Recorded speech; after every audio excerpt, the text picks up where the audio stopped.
She announced at dinner, "I've been cheating. I'm in love with someone else," I said. "I know." Then I revealed I'd known for days and slowly drained our joint account and secured all assets. Her lover's face when she asked him to cover her bills. Original post 35 male. I'm sitting in my new apartment, looking at my ex-wife's increasingly desperate texts, and honestly, I feel nothing but relief. Last Thursday was supposed to be our anniversary dinner. 5 years married, 7 together. I'd made reservations at her favorite Italian place. She insisted on inviting her work friend, Blake, 32, and his girlfriend, Melissa, 29. Said it would be more fun as a group. I knew why she really wanted them there. See, I'd known about the affair for exactly 11 days at that point. It started with something small. She left her iPad at home, logged into her messages. A notification popped up while I was working from home. "Can't wait to hold you again," from Blake. My first instinct was denial. Maybe it was a mistake. But then I looked. 3 months of messages, explicit photos, videos, plans to leave me once she figured out the financial situation. My personal favorite was from 2 weeks prior. "He's so clueless, lol. Still thinks I'm working late on the Henderson project." That ended a month ago. I didn't confront her. Didn't cry. Didn't throw things. I just planned. First, I consulted a divorce lawyer quietly. Learned something interesting. In our state, adultery doesn't affect asset division much, but it does affect alimony. In our joint account, legally, I could withdraw up to half without her consent. So I did. Slowly.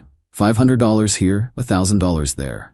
Transferred to a new account at a different bank. Over 10 days, I moved exactly $23,000, precisely half of our joint savings. Left the rest to avoid legal complications.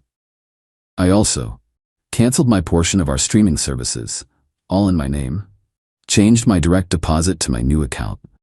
Removed her as beneficiary for my life insurance. Documented everything with screenshots and saved to 3 locations. Secured all my important documents. Stopped paying for her car insurance, it was due for renewal. Back to the dinner. We're sitting there, Blake across from me, his girlfriend Melissa looking uncomfortable.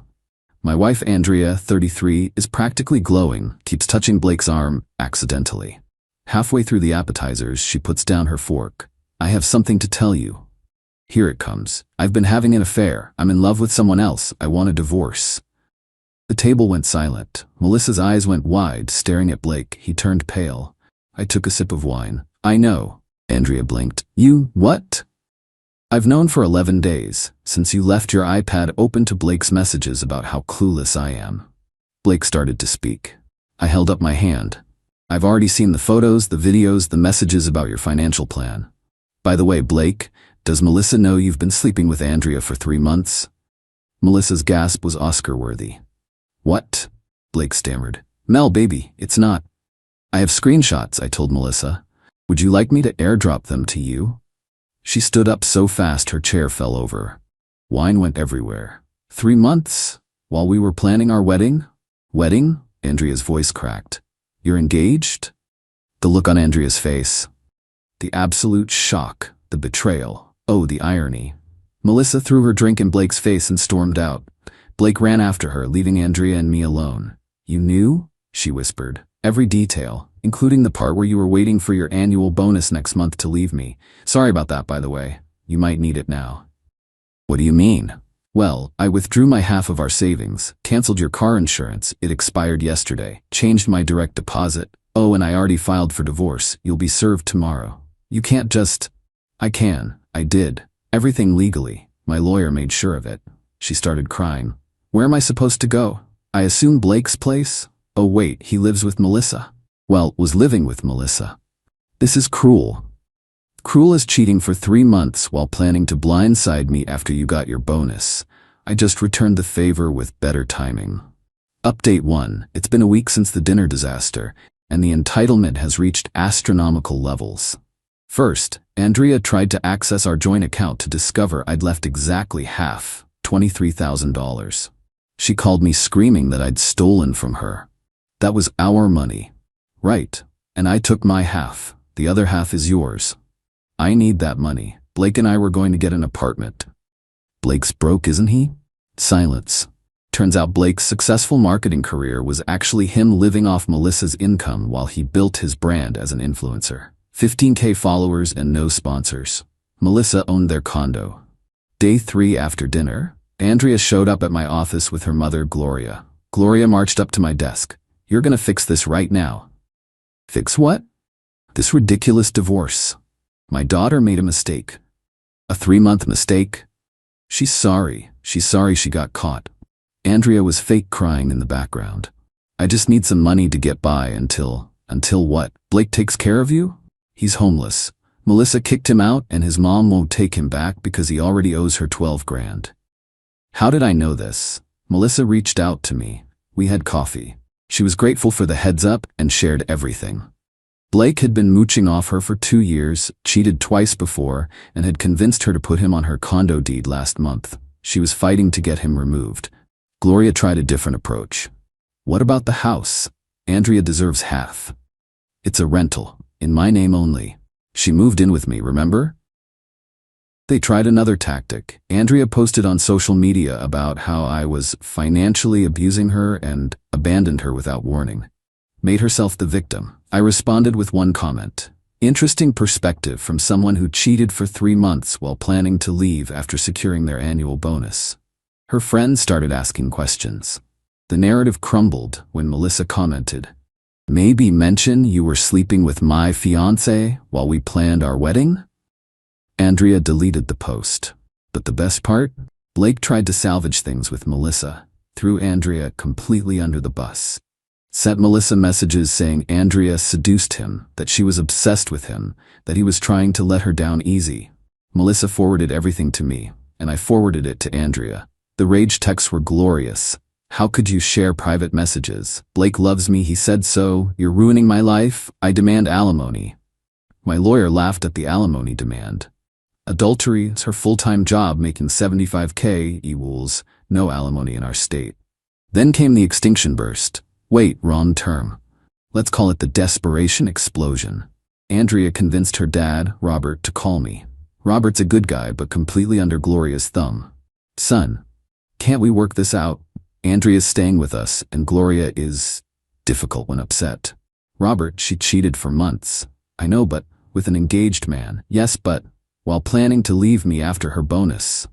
There's nothing to work out. Could you at least help with her car payment? She can't afford it alone. She should have thought about that before cheating." Gloria says you're being vindictive. Gloria can think whatever she wants. Andrea made choices. These are consequences. Update 2. Week 2 brought new levels of delusion. Andrea tried to contest the divorce filing, claiming emotional distress and financial manipulation. Her lawyer, Gloria's friend who owed her a favor, filed a motion for emergency spousal support. The hearing was yesterday. Andrea showed up dressed like she was going to a funeral, clearly trying for the destroyed woman look. Her lawyer argued I'd orchestrated finding out about the affair to maximize financial damage. The judge actually laughed. "Counselor, are you arguing that your client's adultery is somehow the plaintiff's fault? He withdrew money knowing she would need it. Half of the marital savings, his half. Continue." They tried arguing I'd left her destitute.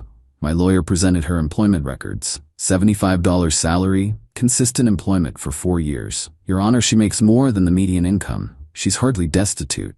The judge denied emergency support. Andrea started crying. Real tears this time. Outside the courthouse, Gloria confronted me. "You're enjoying this." "No, Gloria. I'm not enjoying any of this. I'm just not financing Andrea's affair partner lifestyle. Blake is gone." She ended it. "Because he chose Melissa when she gave him an ultimatum. I have the texts where he called Andrea a mistake and psycho stalker." Andrea heard this. "That's not true." I showed her my phone. Melissa had sent me screenshots of Blake's groveling. He'd thrown Andrea so far under the bus she was roadkill. My desperate ex won't leave me alone. She's obsessed. I only hooked up with her because she threatened to tell my boss I was harassing her. "Mel, you're the only one I love. She means nothing." Andrea grabbed my phone, saw everything. Then she did something I didn't expect. She called Blake right there. Speakerphone. "Big mistake. Baby, I can't talk right now. You said I was a psycho stalker?" "Andrea? What? No, baby, that was just to get Mel off my back. So you're using me? No, I mean, kind of, but Melissa's voice in the background. Is that her? Are you serious right now? Click. Andrea threw my phone at me. I caught it. You did this. You ruined everything. No, Andrea, you ruined everything when you decided to cheat. I just stopped paying for it. Plot twist that afternoon. Blake called Emmy. Bro, we need to talk. We have nothing to talk about. Andrea's crazy, man. She's stalking me. Can you control your woman? My woman? You mean the one you've been sleeping with for 3 months? That was a mistake. She came on to Emmy, said you were abusive, that you neglected her. I have your messages planning dates, calling her baby girl, and saying you love her. I was just, also, she's not my woman anymore. Your problem now. Come on, man, she's blowing up my phone, showing up at my mom's house. Melissa won't take me back because of her. Sounds like a you problem. Can't you take her back? Just until she calms down? The audacity. The sheer, unfiltered audacity. Blake, you slept with my wife for 3 months, and now you want me to take her back so she stops inconveniencing you? When you put it like that, I hung up. But the peak entitlement came this morning. Andrea sent me a Venmo request. $3,500. Note, for emotional damages and half of the bills. I declined it and sent her one for $3,500. Note, for 3 months of therapy I'll need after your affair. She called immediately. This isn't funny. Neither was cheating. I can't afford my life without your help. Then change your life. Blake won't even talk to me. Not my problem. I made a mistake. One mistake. 92 times. That's how many times you texted him I love you based on the screenshots. 92 mistakes. You counted? My lawyer did. For the divorce proceedings. She tried one more manipulation. I'm pregnant. My blood ran cold for exactly 2 seconds. Then logic kicked in. No, you're not. How would you know? Because you had your period last week. You left tampons on the grocery list. I could have gotten pregnant after. By who? Blake, who won't answer your calls, or me, who hasn't touched you in 2 weeks. Silence. Also, Andrea, I had a vasectomy 2 years ago. You knew this. We discussed it extensively. You said you were thinking about it. And then I did it. Have the paperwork if you'd like to see it. She hung up. Final update. It's been a month since the dinner revelation. The divorce was finalized yesterday, uncontested, because Andrea finally realized fighting would cost more than she'd gain. Final settlement. She kept her car and the $400 month payment, her personal belongings, her half of the joint savings, $23,000. Her 401k, I didn't touch it, wasn't worth the fight. Her debt, credit cards she hid from me, totaling $18,000. I kept my sanity, my dignity, my new apartment, my full paycheck, no alimony obligations. The final straw for Andrea was when Blake and Melissa got back together. Yeah, you read that right. He convinced Melissa that Andrea was a predator who manipulated him. Melissa, desperate to save face after their wedding deposits were paid, took him back. They sent Andrea a cease and desist letter for harassment after she showed up at their condo drunk, screaming about true love. Andrea texted me, "How could Blake do this to me?" I didn't respond. Gloria called one last time. "I hope you're happy. Andrea had to move back in with us." Gloria, I'm getting there. Every day without lies is a step forward. She's broken. She broke herself. I just stopped catching her. Robert texted me privately later. Between you and me, son, you did the right thing. Andrea needs to grow up. Gloria babied her too long. Maybe this is the wake-up call she needs. I don't think Andrea learned anything, honestly. Last I heard, through the gossip network, she's on dating apps claiming to be an entrepreneur. She sells MLM skincare now, and complaining about how all men are trash while sliding into married men's DMs. Blake and Melissa? Getting married next month. She invited me out of spite. I declined but sent a gift, a digital picture frame preloaded with one image, a screenshot of Blake's first message to Andrea. Petty? Absolutely. Worth it? Absolutely. As for me, I'm good. Not great, not thriving, just good. 7 years is a long time to waste, but at least I'm not wasting year 8. Dating isn't even on my radar. Trust issues are real now. My therapist says that's normal. The funniest thing? Andrea still Venmos me requests randomly. $50 for shared Netflix memories. $100 for emotional labor. $25 for the coffee maker you kept. I decline them all, but I screenshot them. My lawyer says to keep documenting in case she escalates. The last request was yesterday. $1 with the note, I miss you. I almost felt bad. Almost. Then I remembered the message where she called me clueless and laughed about it with Blake. I sent her $1 with the note, for the bus, stop contacting me. She sent it back with, I don't need your pity. I kept the dollar and blocked her on Venmo. Gloria sent me a Facebook message this morning. Andrea is struggling. As a real man, you should help her. I replied, a real man would. Good thing I'm just a clueless one. Then I blocked her too. The best revenge wasn't elaborate. It wasn't dramatic. It was just letting her face the natural consequences of her choices without my safety net. She wanted Blake's exciting affair life. She got it, including the part where affair partners rarely become real partners. She played a stupid game. She won the stupid prize. And I just stopped playing altogether. My brother said it best. She fumbled a good man for a hobosexual influencer. That's a special kind of stupid. Yeah, it really is. Life's quiet now, peaceful. No more wondering if she's really working late. No more Gloria dropping by uninvited. No more financing someone else's fantasy.